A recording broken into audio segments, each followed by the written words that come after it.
Students, आज हम BSc parts second के पेपर थर्ड के बारे में बात करते हैं। बीएससी पार्ट सेकंड के पेपर थर्ड में जो है अपने कोर्स में जो है cytology, genetics, plant breeding, evolution और स्टैटिस्टिक्स का पोर्शन है।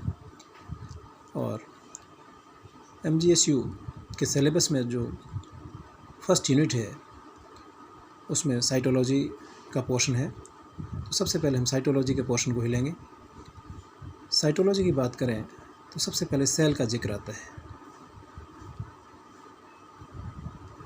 सेल जो है किसी भी ऑर्गेनिज्म की स्ट्रक्चरल और फंक्शनल यूनिट के रूप में जानी जाती है और सेल के बेसिस पर ही किसी भी ऑर्गेनिज्म को यूनिसेलुलर और मल्टीसेलुलर कहा जाता है।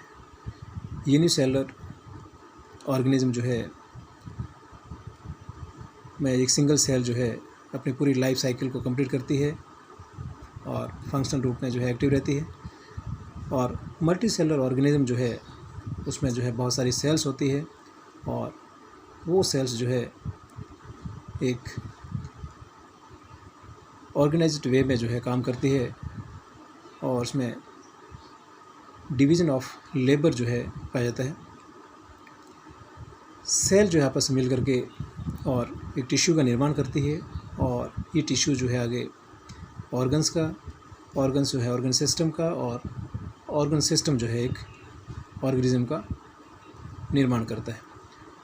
अतः साइटोलॉजी में जो है हम सेल के आकार, उसके संगठन, उसकी संरचना और उसके कार्यों का अध्ययन करते हैं।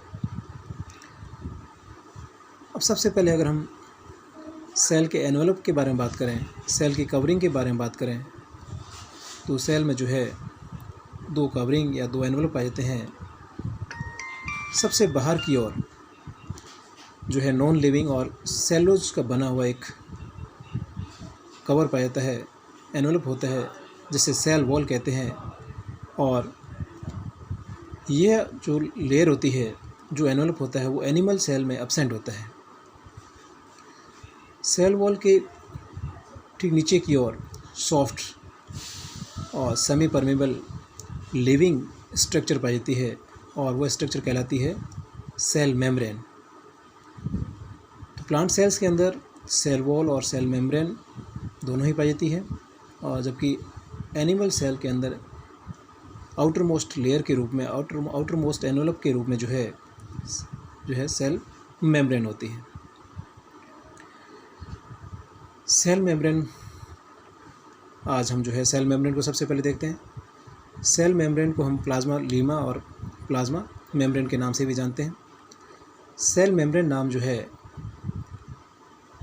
सबसे पहले नेगेली और क्रेमर ने नाम दिया 1885 में, और प्लाज्मा मेम्ब्रेन नाम जो है वो प्लोव और सेफ्रीज ने नाम दिया। अब केमिकल कंपोजिशन की बात करें कि सेल मेम्ब्रेन जो है किससे बनी होती है। सेल मेम्ब्रेन जो है मुख्यतः लिपिड और प्रोटीन की बनी होती है। इसी वजह से सेल मेम्ब्रेन को हम लिपोप्रोटीन मेम्ब्रेन भी कहते हैं। इसके अलावा इसके अंदर कुछ ओलिगोसैकेराइड्स और वाटर अमाउंट भी जो है पाया जाता है। लिपिड जो है वो ट्राइग्लिसराइड्स होता है। ट्राइग्लिसराइड्स का मतलब जो है फैटी एसिड्स और ग्लिसरॉल से बना हुआ। लिपिड में जो है दो पार्ट होते हैं। एक लिपिड की स्ट्रक्चर को देखें तो दो पार्ट होते हैं, हेड और टेल पार्ट। हेड पार्ट जो है आउटर साइड की होता है, आउटर पेरिफेरल रीजन में होता है, और टेल पार्ट जो है इनर साइड में होता है। हेड पार्ट जो है हाइड्रोफिलिक नेचर का होता है। हाइड्रोफिलिक नेचर मीन्स जो है वो वाटर सोल्यूबल, जल में विलेय होता है, और टेल पार्ट जो है जल में अविलेय होता है। हेड पार्ट जो है वो ग्लिसरॉल से बना होता है और टेल पार्ट जो है वो फैटी एसिड से मिलकर के बना होता है। प्लाज्मा मेम्ब्रेन के अंदर जो लिपिड होते हैं वो मुख्यतः फास्फोलिपिड, कोलेस्ट्रॉल और गैलेक्टोलिपिड्स प्रकार के जो है लिपिड पाए जाते हैं। कोलेस्ट्रॉल और गैलेक्टोलिपिड्स जो है वो जो है कोलेस्ट्रॉल और गैलेक्टोलिपिड्स जो है वो मेन मुख्य जो जीवद्रव्य कला होती है उसमें पाए जाते हैं, जबकि फास्फोलिपिड्स जो होते हैं वो ऑर्गेनेल के सेल मेम्ब्रेन में ज़्यादा अमाउंट में पाई जाती है।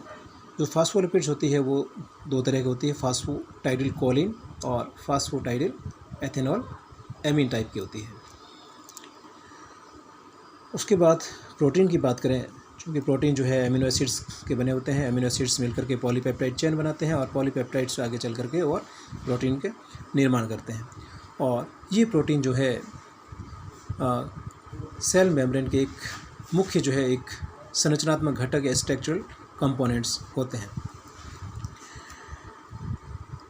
प्रोटीन जो है दो तरह के होते हैं इसकी स्ट्रक्चरल बेसिस पर, पेरिफेरल प्रोटीन और इंटीग्रल प्रोटीन। पेरिफेरल प्रोटीन जो है, अगर ये स्ट्रक्चर जो है हमारे सामने दिखाई दे रही है और ये स्ट्रक्चर हमारे सामने है, और इस स्ट्रक्चर में ये जो हो बाई लेयर लिपिड लेयर है और इसमें दो पार्ट हैं, ये हेड पार्ट है, ये टेल पार्ट है। हेड पार्ट जैसा कि हमने पहले कहा है कि हेड पार्ट जो है वो हाइड्रोफोबिक नेचर के हैं और हाइड्रोफिलिक नेचर के हैं, और टेल पार्ट जो है हाइड्रोफोबिक नेचर के हैं। ये ग्लिसरॉल वगैरह से मिल के बने होते हैं, ये फैटी एसिड से मिलकर के बने होते हैं और इस तरह से एक स्ट्रक्चर बनाते हैं, बाई लेयर स्ट्रक्चर बनाते हैं। और हम प्रोटीन की बात कर रहे थे, तो प्रोटीन जो इसके अंदर दो तरह के होते हैं, एक इंटीग्रल प्रोटीन और एक पेरिफेरल प्रोटीन। ये जो प्रोटीन दिख रहा है वो पेरिफेरल प्रोटीन है, पेरीफेरी पर पाया जाता है, इसलिए इसको पेरिफेरल प्रोटीन कहते हैं। और एक ये प्रोटीन जो है बीच में बिल्कुल, वो है इंटीग्रल प्रोटीन, जो पूरी तरह से एम्बेडेड रहता है, पूरी तरह से एम्बेडेड है इसके अंदर लिपिड की बाइलेयर के बीच में, वो है जो है इंटीग्रल प्रोटीन। पेरिफेरल प्रोटीन्स जो है मुख्यतः जो है मेम्ब्रेन के अंदर, सेल मेम्ब्रेन के अंदर स्पेक्ट्रिन और ATPase प्रकार का होता है, जबकि इंटीग्रल प्रोटीन जो है वो रोडोप्सिन और साइटोक्रोम ऑक्सीडेज प्रकार का पाया जाता है। तो इस तरह से जो है प्लाज्मा मेम्ब्रेन और सेल मेम्ब्रेन में जो है मुख्य केमिकल कंपोजिशन, मुख्य जो है रासायनिक संगठन के रूप में जो है लिपिड और प्रोटीन कंटेंट इसके अंदर पाया जाता है। Thank you.